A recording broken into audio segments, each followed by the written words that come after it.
Alrighty, so we are live, Facebook, live on Instagram. Good to go. Good morning, PT on Ice Daily Show. If anyone is having trouble hearing me at all, please let me know. I have kind of a two earbuds set up, one to the computer, one to the phone, because I'll be backing up when I talk, and I want to make sure everyone can hear me all right. So please let me know if you cannot hear me, and I'll gladly speak up a little bit better. Good morning, everybody. Welcome to the PT on Ice Daily Show. My name is Guillermo Contreras. I'm a physical therapist in Milwaukee, Wisconsin, as well as a CrossFit Level 1. I am a teaching assistant in the fitness athlete division, as well as the older adult division of ICE. And just happy to be here with you again on a Monday morning, talking all things single leg work and scaling single leg movement. So excited to be able to jump into that with you all today. Don't get to do a lot of fitness athlete stuff, but I always kind of bring in some fitness athlete fun stuff on Mondays when I can. Coursework's coming up. Coming up. We have Fitness Athlete Live coming to Baton Rouge, Louisiana at Go CrossFit on February 20th. So that's not this coming weekend, the weekend after that. Zach Long will be there with Joe, Hanisco, and Alan. So you can check those guys out there if you haven't signed up yet there. Online courses, not a lot coming up as far as fitness athlete and older adult, but if you've been looking to take any of these courses in March, we're starting them all back up at the next cohort. So March 15th, the next cohort of Essential Foundations for Fitness Athletes starts up. March 9th, Pregnancy and Postpartum Athleticism, that starts up March 9th for Fitness Athlete. And March 3rd is the next cohort of Essential Foundations for Modern Management of the Older Adult. So if you've been looking to take any of those three courses, coming up in March. And then Advanced Concepts doesn't have a cohort coming up until April 11th. That course tends to fill up pretty quickly, and also there's kind of a limit how many people we can have in it. So if you've been looking to take that one, that's been on the radar, that's something you've been wanting to take, be sure to go to ptonice.com, go to our online courses, and sign up for Advanced Concepts sooner rather than later, so you can make sure you're on that roster when it comes and you're not left out of the next cohort. All right, gang. So we're going to jump into the topic of the morning, which is single leg movements and scaling the scaling single leg movements in order to work to develop strength, balance, and stability.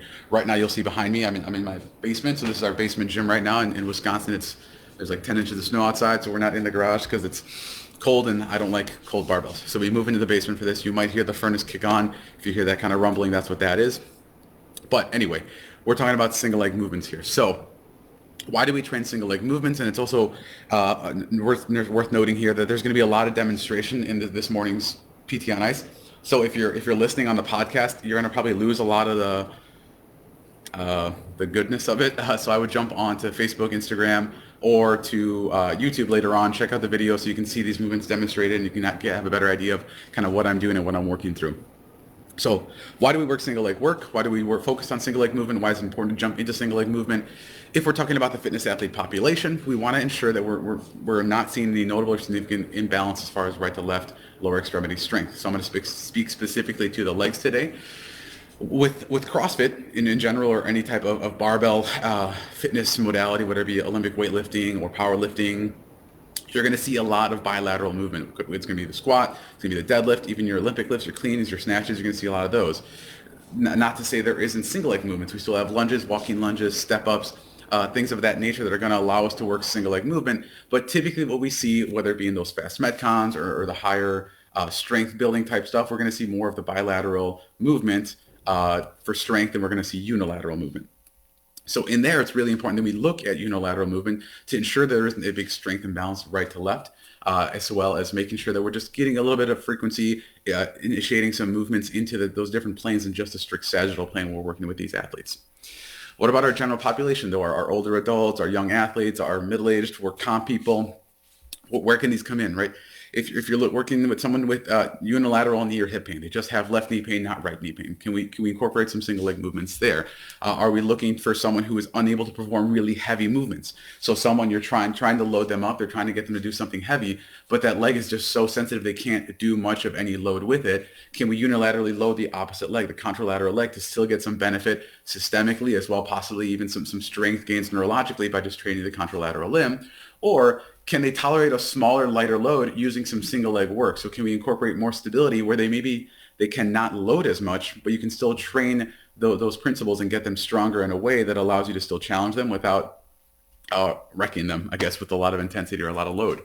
And also, what if you're nearing the end of plan of care and someone is doing really well with their strengthening, everyone's doing really well with a lot of the movements they're doing? Can you up the ante? Can you challenge a little bit more? Give them something else to work on that might help develop stronger, more resilient tissues down the road.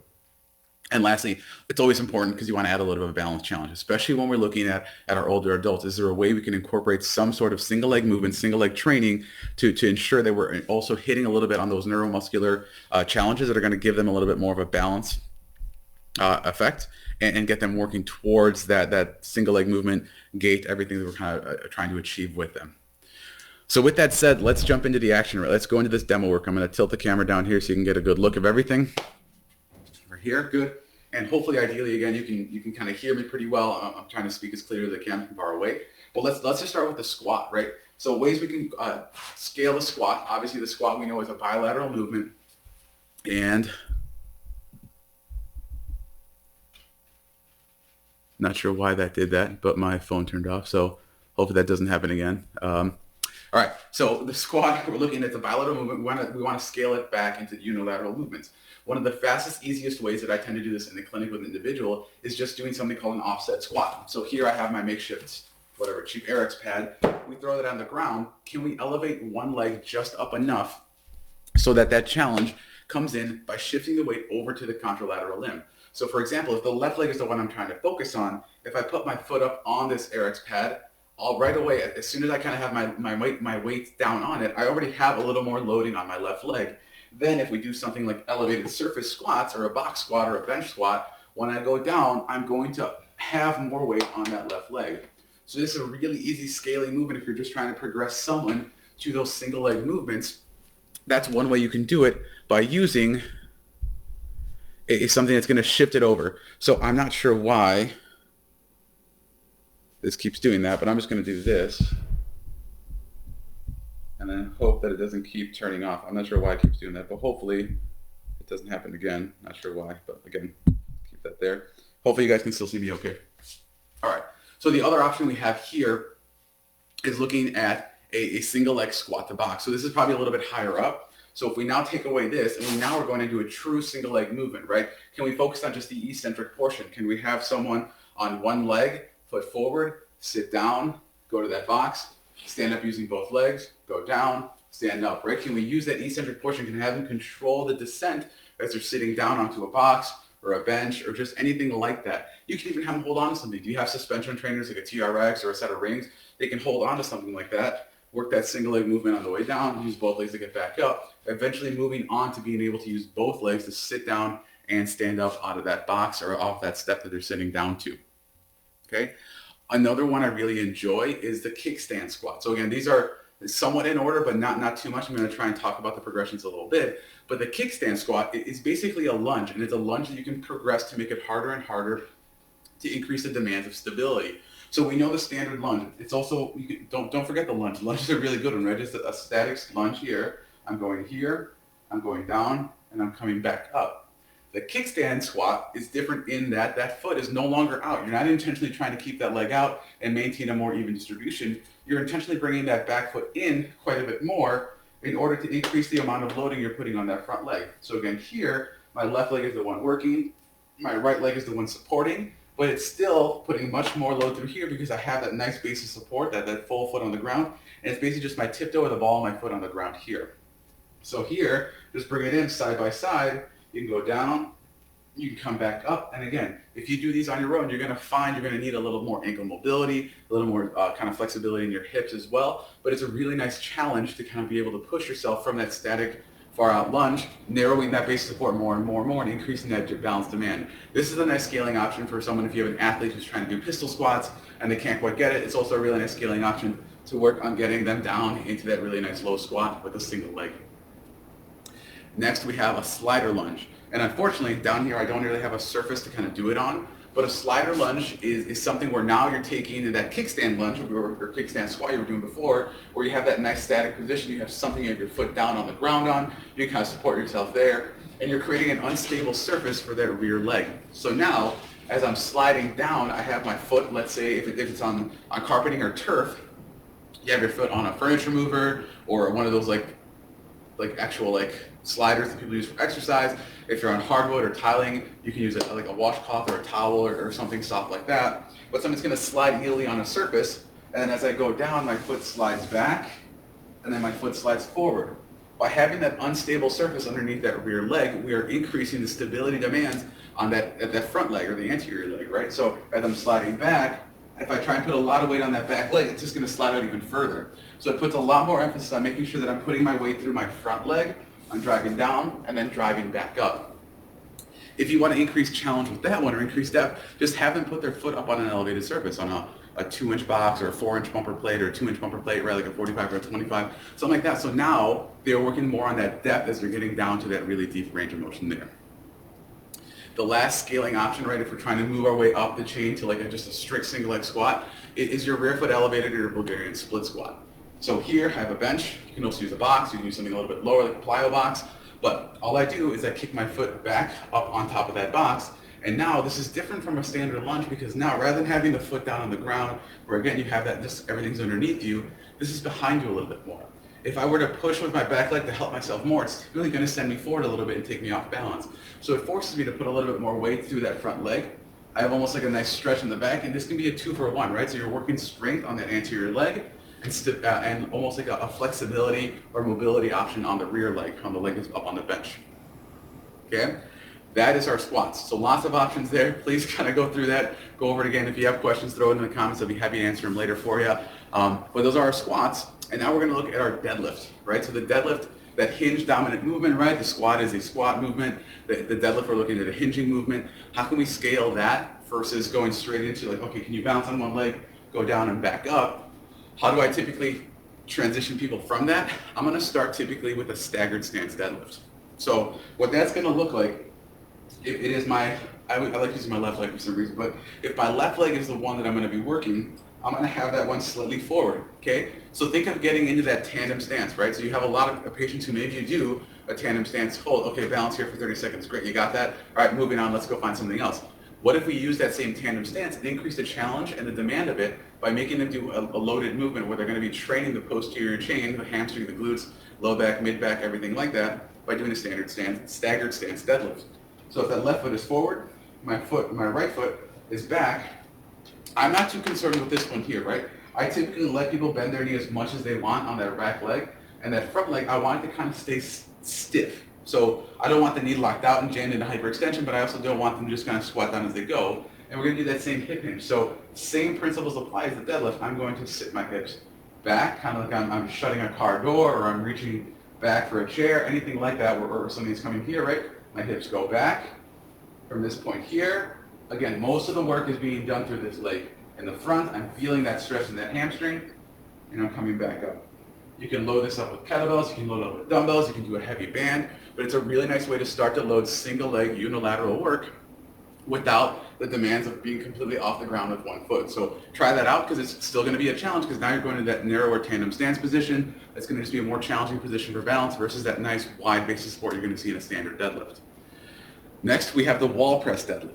So the wall press deadlift, we're going to use a nice fancy wall here. Doesn't take much equipment, but it also adds some more stability by using something that you can put your foot on, like another point of contact besides just taking your foot off the ground. So the wall press deadlift is a little confusing or kind of awkward to set up, but once you get the hang of it, it's actually quite easy. So I'm going to stand probably a couple feet away from the wall, maybe 1 or 2 feet away. From here, I have my foot back up against the wall, okay? It's pressed into the wall. I'm not pushing into the wall because that's going to shoot me away like I'm doing a sprint. I'm just putting it against the wall, and that's my point of contact, my second point of contact for this movement. So it's not as stable as having both feet on the ground. It's not as stable as having the feet here or there. It's a little more unstable, but it's still a challenge that makes you work on that balance a little bit. That front knee is a little bit soft, but it's not completely loose. I'm hinging down, again, feeling that hamstring work, and I'm coming back up. It's going to work primarily the left leg. The right leg is pretty relaxed. It's just kind of scraping against the ground. The friction of the walls is holding my foot there. Next, your rear foot elevated deadlift. So same thing as the rear foot elevated split squat. My foot rests up on the bench. I step forward, hinge forward, and come back up. Here, if you notice, my foot can slide a lot more. I'm not putting as much weight through it, but again, it's a nice way to start to challenge that leg, and you're going to feel that leg starting to work a lot more to kind of keep yourself upright. Okay? Those are your scaling options that we have there for the deadlift. The one thing I want to say is that the caveat I want to have is if you're going to just do those movements and stay really light with load, don't miss that you can also start to increase loading on these and make these harder and more difficult for people by adding load and increasing or decreasing the demands for balance, right? So there's nothing wrong with, for example, doing a single leg deadlift with an upper extremity hold assist and then loading contralaterally or ipsilaterally, whatever you want to do. So for example, if I have a heavy kettlebell, I don't want to miss out on loading somebody, on getting someone stronger in this position, on using a kettlebell or a dumbbell that's heavier than they'd be able to do because it's too hard for balance. Okay, what if we make the balance thing go away a little bit, but it's still going to challenge you in some way? So let's say I have a nice upright here or a wall or a countertop, whatever you have around you. Hold on to that nice heavy weight on the left hand, and I'm going to work my right leg. What I can do here is now this is going to help me with balance as I go down. And then I can still challenge that single leg work, right? I'm still doing that movement. I'm still working on the stabilizers in my hip. But now if I start to lose my balance, I have something sturdy I can hold on to just in case. And it builds a little bit of confidence. And again, allows us to load individuals up a little bit more. Same thing goes for that rear foot elevated split squat. Can I have my foot back on the bench? Can I be in this position here? Great. Can I have a countertop here? Can I have a walking stick, something that gives me a little bit of stability? So as I go down and come back up, I'm not wobbling. I can say, okay, I feel strong and confident. I'm going to just use my arms less and less and just work on getting deeper and deeper. Then can I just use one and hold a weight here, here, here, wherever you want to hold a load? Can I put a weight vest on somebody if they have some weak grip? How can we challenge them in some way? Can we put a band under their foot and over their neck and challenge that same movement? Lots of different ways you can load it up. Lots of different ways we can scale it. Hopefully you got something out of this, gang. Lots of talking, lots of demoing. But please, if you have questions, shoot it in the comments. Would be happy to answer them for any questions you have. And with that said, have a wonderful Monday. Thanks for tuning in, gang. Have a great day.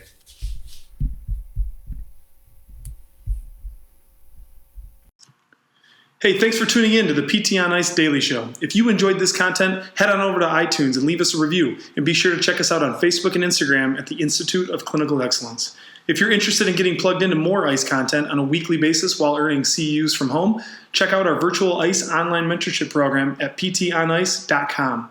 While you're there, sign up for our Hump Day Hustling newsletter for a free email every Wednesday morning with our top 5 research articles and social media posts that we think are worth reading. Head over to ptonice.com and scroll to the bottom of the page to sign up.